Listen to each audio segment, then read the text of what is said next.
Hey everybody, it's Robin Robbins. I'm here with another Better Your Best finalist, Mr. Todd Clark Denali, who is, I refer to as Mr. Alaska because he's up there in Alaska and he dominates up there, which is just awesome. And so Todd has been a member for quite some time. And this year he is one of the 5 Better Your Best finalists. And you will see him on stage at boot camp competing for spokesperson position. So Todd, thanks for taking a minute to let me interview you. And I guess start by just telling people, they know you're in Alaska, but tell us a little bit about your MSP. Yeah, well, so being in Alaska, it's a small marketplace. We're geographically isolated. There's not a lot of business here. The whole town of Anchorage has about 300,000 people, to kind of give people an idea.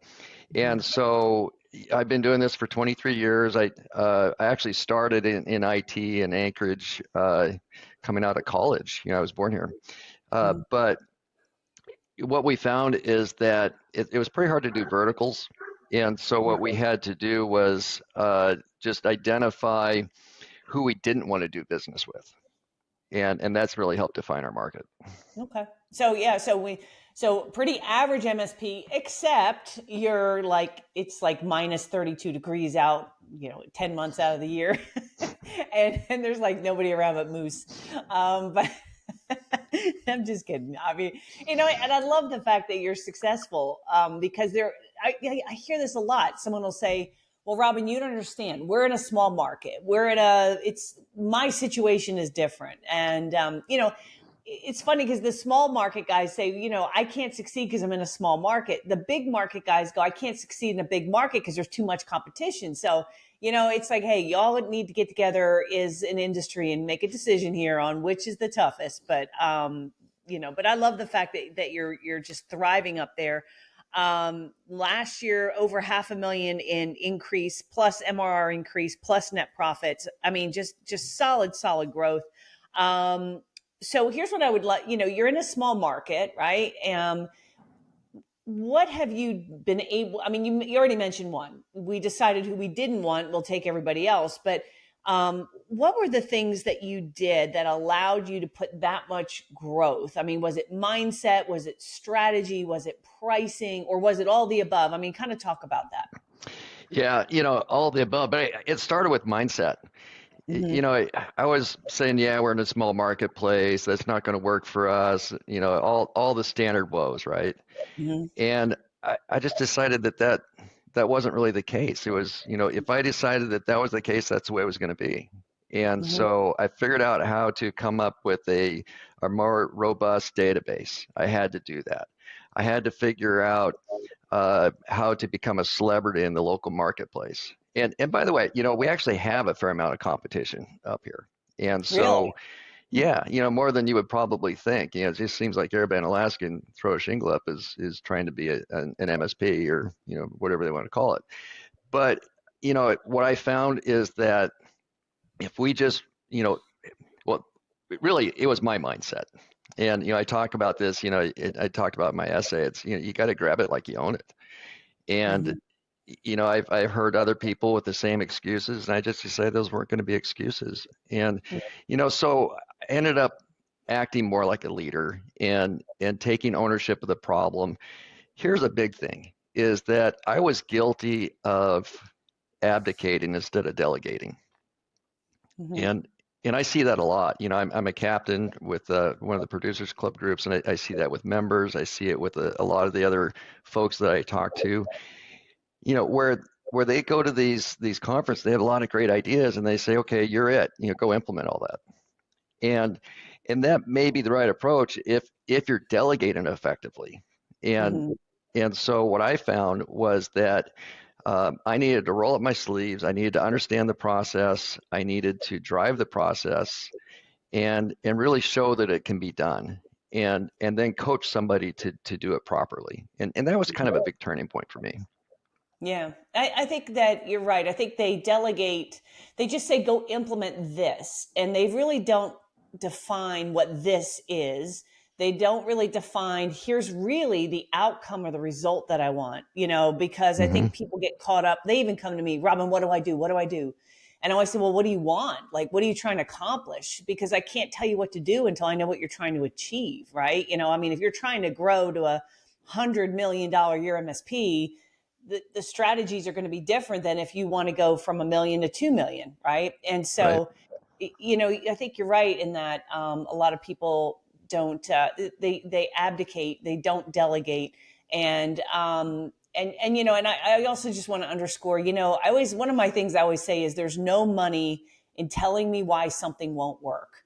Like any idiot out there, I can stop any random person on the street, offer them $100 to give me an excuse why something won't work. Mm-hmm. And you know what? They can always come up with something. So there's no money in saying, here's why it won't work. The only money is in figuring out how to make it work. So, love that philosophy. I mean, and people think it's like a magic marketing campaign, but sometimes it's just mindset. So, so tell me about, like, you did a number of marketing campaigns, like you use this theme of grab it like you own it. Maybe just talk about that really brief, because I think that's essential to your story. Like what is that? Where did that come from? Well, my background, which is probably pretty unlikely, um, is that I started out as a commercial fisherman, Mm-hmm. which you might as well be on a different planet. Uh, I mean, Is it it is like so far. Mike Rowe on the dangerous, or what is it, deadliest catch? Is it like Well, is it really like that? I don't know. I've never watched Dangerous Catch or Oh wow. Deadliest Catch. I I can't watch them. And, but what I can tell you is that uh, it's the ultimate entrepreneurial experience being in a commercial fishing operation. It's a small crew. The captain needs to figure out where the fish is, what the market is, beat everybody else to get the fish, and you're watching the numbers big time. I remember a couple of years where the prices are down, the fish weren't there, and I remember my uncle, who's a skipper, telling me that I can't even pay for gas this year. Wow. Other years, as a deckhand, I came home with $20,000 in my pocket, for a summer, and so it was very unpredictable. But here's the story: is I was barely a young man from Anchorage when I started commercial fishing. I think it was when I first went on the boat, I was 11 years old. There's probably child labor laws against that nowadays, but and I was expected to work, and when you say work, I mean it's work, and it's not just hard work and dangerous work, but it's around the clock work, and that was really the hardest thing. Um, but I remember, you know, grabbing the net, and you're supposed to pull on a line or pull, junk fish out of the net, get things untangled. And I was acting like a kid from Anchorage. And, he was an ex-Army sergeant. And he practically stood on my shoulders one day and says, "You got to grab it like you own it." And, from that day forward, I decided that I wasn't going to be this kid from Anchorage. And I started actually grabbing it like I owned it. And I became a very valuable member of the crew. Eventually, he sold the outfit to another crew member, and I was kind of sold with the equipment. I came with it, and so taught the next guy how to fish. The last year I fished, I skippered the operation. The owner wasn't there, trained the crew, and we maintained a Highliner status. And it was that mindset: grab it like you own it, and understanding your numbers. I hadn't even thought about that before, but that was part of that whole world. Yeah. Yeah, you should watch Deadliest Catch. You probably maybe get a little PTSD over it, but it's actually pretty interesting. So, all right, so yeah, because that's kind of throughout your whole essay. And again, guys, you're going to get everybody's essays when you come to boot camp, the campaigns that they implemented. Whether it's referrals or TBRs or finding people to come work, because it's not just short. Like 300,000 means, like, not only are clients hard to find, employees, right? You're not like in an LA, Chicago, someplace, like a Yeah. Nashville or something like that. So, recruiting even, I mean, I'm lucky in Nashville. I can recruit people from all over because people want to come to Nashville, right? I don't know that many people are going to want to, hey, come on up to Alaska. I think it is, I mean, that is a legitimate difficulty. So the marketing, so when you're doing marketing up there, like, you're doing a lot of different things, the sales process, joint ventures. I'm looking at all the things that you've done. And would you say, has there been a campaign or two or three that has moved the needle the most, or was it a strategy, a price increase? I mean, what really has helped you the most, you think, over the last couple of years? Well, last year I did a ton of things. First thing I did is I followed your advice and I raised my prices. Okay. And, that had, it a big impact. And of course, it goes straight to the bottom line. Mm-hmm. Um, Speaking of grab it like you own it, I used the QBR campaign in Q1. And Mm-hmm. the reason was because I had a VCIO that wasn't doing the QBRs properly. I was keeping track of his progress. We weren't getting even the life cycle projects to just replace servers and things like that wasn't happening. I looked at the number of QBRs that are happening, it wasn't there. And so I let him go. And I said, well, I'm going to do this myself and grab it like I own it, right? And that first quarter, I did 100% of our QBRs How because many I was want, that? what's it? Just how many QBRs, just to It give was me an idea? 34. Okay, that's a lot. Yeah, and, this is while being CEO, outside salesperson, marketing Yep. manager, all of that. And that was a role that I was already busy, but I said, I'm going to prove that this can be done. And uh, and so that's why it was really important to me. I wanted to do 100% Mm-hmm. and get them all. And because all I heard were excuses about why it couldn't be done. And so I basically showed it could be done. If I can do it as busy as I am, then somebody else could. But the QBR campaign through MAP was really important because what that did is it allowed me to efficiently get those meetings booked. And then those who didn't book, I was relentless about just calling them. Mm-hmm. And if they canceled, I was relentless about rescheduling. Mm-hmm. And immediately we started to see huge changes.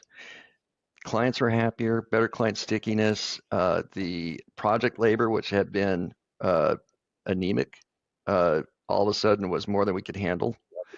And just on and on. Referrals are up, and so I think what I had done is I had abdicated VCIO to somebody that wasn't ready.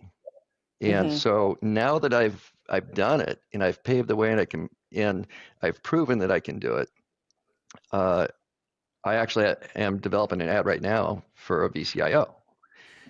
And so, that's kind of the good news. I think, a lot of folks will if they look at my essay and listen to my presentation and all that, they're going to say, what is this guy, Superman or whatever? And the thing is that I'm not. I live off the grid, which comes with a lot of work. I'll probably be the only person out of 1,200 people that lives off the grid in the IT industry. But um, my wife and I are building our house. When I say building, I mean building it, and we can do all this. And I still was able to take on that VCIO role on top of that. But the good news is that it doesn't have to be that way forever. I've set myself up so that now I can properly identify, train, hire, and coach somebody to do those SBRs, QBRs effectively. Mm-hmm. And now I can delegate. Right. Yeah, I like the idea of, like you said, when you, like, everyone's like, oh, you got to delegate, you got to just hire people and let them do their own thing and ignore them, and I think that's like the worst advice. I mean, I think because like that's kind of what we want, like hire somebody with no training, no onboarding, no direction, no nothing, and they just magically make things happen. And I suppose there probably are some hires out there that can do that, but what I find is when you get somebody in, you have to give them a process. You have to walk with them a little bit. And I love that you said, like, I had to grab it like I owned it, and you got in there and figured out how to do the job well, to demonstrate what is possible and what good is. And now when you bring somebody in to do this, now it's not like, Yeah. like, oh, we can't be done. Well, and that Yep. was a principle that I learned back in my days of commercial fishing. I remember my uncle, uh, we would be in all these precarious situations and dangerous, uncomfortable, whatever. And I remember him saying more than once, I'm never going to ask somebody to do something I wouldn't do myself. Mm-hmm. And so, that really stuck with me, and being able to really do a good job with these QBRs and create a process for that. I can definitely say that I wouldn't ask somebody to do something I wouldn't do myself. Right, right. So last year, let's see, you had like you're over Where are you in last year? You were over 2 million or 3 million last year? Over two. Yeah, over two. And so, so the QBRs and developing clients, obviously that was a big part of it. And in a place where you're not going to get very many customers, that's all the more important. You've got to get every drop of juice out of the ones you've got. You were also doing outside sales. So can you talk a little bit about that? Like what did you do over the last year to get appointments? What has worked to get you in the new doors, sales process, etc.? Yeah, so I ended up having to basically rebuild our SDR team and rebuild our database, and that was another thing where I decided to grab it like I owned it, because I wasn't seeing the numbers from our previous efforts, and so that made a big difference. But really leveraging celebrity, authority, and trust was huge. And I'll go, in my essay and in the presentation, I'll go into more detail about what that was about. But I found myself doing a presentation for the Anchorage Chamber of Commerce about what CEOs and key decision makers need to keep in mind about cybersecurity and keeping their organization safe. And this, they call it their Making a Monday Forum, and it's one of the hardest speaking positions to get. It's a great audience, the whole works. And one of the deals that I landed, my prospect was sitting there in the audience, and I had a conversation with him about so I'm sure that helped a ton. That and I did the magazine cover, the magazine article with MSP Success, so all these things really help with my credibility. And by the way, one of the things I haven't mentioned is that we're holding our prices high, and I'm targeting larger clients, and so that's going to have an effect on my close ratio. But obviously, if you're selling cheaper price to a lot of smaller clients, you probably are going to end up landing more. But I decided that I wanted to make sure that every client that I brought on board was the right client at the right price. No, it's so important. Yeah. Yeah, and so that's huge. I'm in a position now where I wasn't before, where I can be choosy. Yeah. And so that client I mentioned that came on board, they were I brought them on at 15 grand MRR, 60 seats, and so that was a real win for me. Yeah, helped set up the year. Yeah, well, and I think it's important that people think you're being greedy when you charge a lot of money, right? And the reality is, an MSP that's not making any money can't invest in people, in tools, in support. I mean, when you're running threadbare, you can't like, another favorite saying of mine is, you can't fix the world with broken hands, and a broken business can't give back. Like, they can't do more for customers. They can't give their employees more opportunities or more pay or more bonuses and everything else. And so, it's not greedy to command premium fees, as long as you're providing the value there, obviously. And that's what's great about capitalism. It's voluntary. So nobody has to buy from you. It was kind of interesting, because we were just having this conversation with my sales team. And one of the challenges we have sometimes when we're selling a new MSP on one of our programs is they think they're not going to have any churn. They close every deal they get. But when you really dig into it, they don't lose clients because they're only charging $50 a seat, right? Doing everything. So of course they're not going to get fired, because no one's going to do what they're doing for $50 a seat. So, but they're broke, and of course they're closing it because you're cheap. But then you end up with these cheap clients that are basically taking advantage of you, and you get stuck because you can't hire people, you can't buy tools, you can't grow because there ain't no money. So you're basically doing you're a tech with helpers, and you paint yourself in this corner, and not losing customers in your 80-90% close rate because you're only getting referrals and your prices are so cheap. They think this is a win, but it's not. So I love the fact that you're bringing this up, because I think it could be something that a lot of people are going to learn from. Because you're right, when you go upstream, when you command higher prices, when you're pickier, your close rate's going to go down, but you're getting fewer but better customers, which is the right strategy. But it takes I think it takes a little emotional courage. Would you agree with that? Yeah, I've said it before. I'd rather catch red salmon at $3 a pound than pink salmon at 45 cents a pound. There's less of them. They're harder to get, but life is a lot better. And there's a lot of lodges in Alaska, and and it seems like a glorious lifestyle, but what they've done is they've created a job. Mm-hmm. They have no retirement, they never get ahead. And honestly, that's kind of where I was at with my business before this turnaround. And Mm-hmm. it's a decent, comfortable job, and comfort is the enemy, right? Mm-hmm. And Yeah. but what I realize is that every MSP owner deserves to make uh, a best in class profit. Agree. If you're not in the 20% range, 20 to 30%, you're not there. You have a job. And I'm sure that every MSP that had, embarked on this whole endeavor of becoming a business owner, an entrepreneur, and being the greatest MSP on earth had a vision of making more than a salary. And Yeah. so, that's the big change that for me is I realized that just wasn't good enough. I had to be, best in class numbers. And like you said, now all of a sudden, employees are better fed. You've got better tools, you've got better processes, you can afford to have the right people in place, and ultimately, clients are better taken care of. And here's what I know is that clients undervalue the amount that they're going to spend on IT. A company that can afford 1,500 can probably afford 3,000. They're Mm-hmm. they're going to fire somebody at 1,500 or 3,000 that if the job isn't getting done.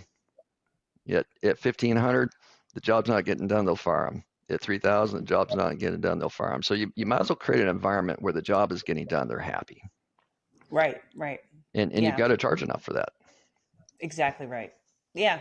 Love it. All right. So Todd, you've been to boot camp and it takes you a long time to get to Nashville. I mean, it is, how long is the flight? It's like Yeah, it's 10 about hours nine or something? nine hours in the air. I usually have a layover in Seattle. Yeah. So it's a long flight. And there might be people who are brand new. I know, well, we always have new members. I mean, last year we added 657 new members last year, just exactly. Right. And this year we're trending to do a little bit more than that. So there's always new people who are in the, TMT world. What would you say to them if they've never been to boot camp or they're kind of, I don't know if I want to go, maybe I'll just watch it virtually, I mean, as somebody who has to commit an entire day to travel to get there, why would you tell people to attend boot camp? I think you've got to be there in person. The energy is so important, and you're immersed 100%. You're focused. If you're just doing a webinar, you're doing online virtually, you just don't get that. You don't get the energy. You don't get the conversations with the people in the hallway, in the lunchroom that you're sitting next to. None of that happens, and that's a lot of where the magic is. But here's the thing: is every time I go to one of these events, and I go to almost every one of them, even though I fly for 9 hours. I really find the value in that. But Mm-hmm. when I come back, I've got a task list. And if I do a virtual event, that never happens. But rather than just taking copious notes, I try to listen to the presentations. And if I'm doing anything, I'm actually creating action items in my planner. Okay, here's something I got to remember to do. So I'll create an action item right during the event. And then I can focus on what the presentation is about. But when I Mm-hmm. come back, I'll have a dozen action items. And if I've got a dozen action items that are really important enough for me to pause and put that in the planner, it was worth the time. Mm-hmm. Yeah, I love the concept of the slight edge. I remember when I first started my business, everything was new. Like everything was like, oh my God, like how do you hire somebody? Putting together a scorecard, a budget. These things were just like, oh my God. And as you progress, I think, and mature in business, you don't have as many huge like breakthroughs. But I always think when I go to an event or I'm engaged with a group or something, if I can just get one idea that gives me a slight edge, right? Mm-hmm. I think it's worth it because you're playing at a higher level and a higher game. So, the breakthroughs are going to not be as frequent because you already got a stable business and you've learned a lot of those things. So I agree with you. I think the energy of being around like-minded people who are trying to grow and be entrepreneurial I think you come back with an energy and a new renewed passion for your business. And I think that's important as well. Absolutely. That's what I Yeah. love about the quarterly meetings. Yeah, for sure. All right. Well, Todd, I won't take another minute of your time. What's it real quick? What's the temperature right now? I'm Oh, just it's warmed up curious. significantly. It's in the single digits.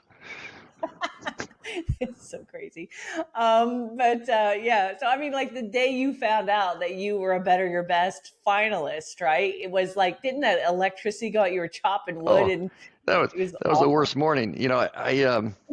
Uh, I hadn't even got up, and my wife says, "Hey, our power's out." And I like, well, it's not the power utility; it's our power, And so I know what's happened. We're on battery most of the time, and then the batteries get low, generator, start. It didn't start, and it's 37 below out, and Oh, so I'm stumbling around trying to figure out how to start my backup generator, and tweak my back, and I go to I finally get running. I go to buy some more gas. Have you ever tried to enter your 5-digit zip on a gas pump when it's 37 below? I'm guessing not, but no. you I hit the don't think I've button. ever been anywhere where it's that cold. Yeah, well, you hit the button, and in like 3 or 4 seconds later, it goes beep. So anyway, I get through all that, and I almost ran into a moose on the way back to Oh, the house, and it just went on. And then so then I listened to the presentation and found out I was one of the finalists, and that fixed my day. So thank you. oh, that's awesome. Well, I am super happy to have you. You are a tremendous person as well as, MSP owner and member. So we're super excited. We'll see you on stage at boot camp. And of course, everybody watching this, the campaigns that he's using, the strategies, the essays, you're going to get all of that. And it's going to be epic. I just, and it will be warm too, because it'll be April in Nashville. So it'll be a nice 65 degrees, it'll be super awesome. So. I'm looking All right, forward to Todd, it. I appreciate you. All right, thanks. Thank you.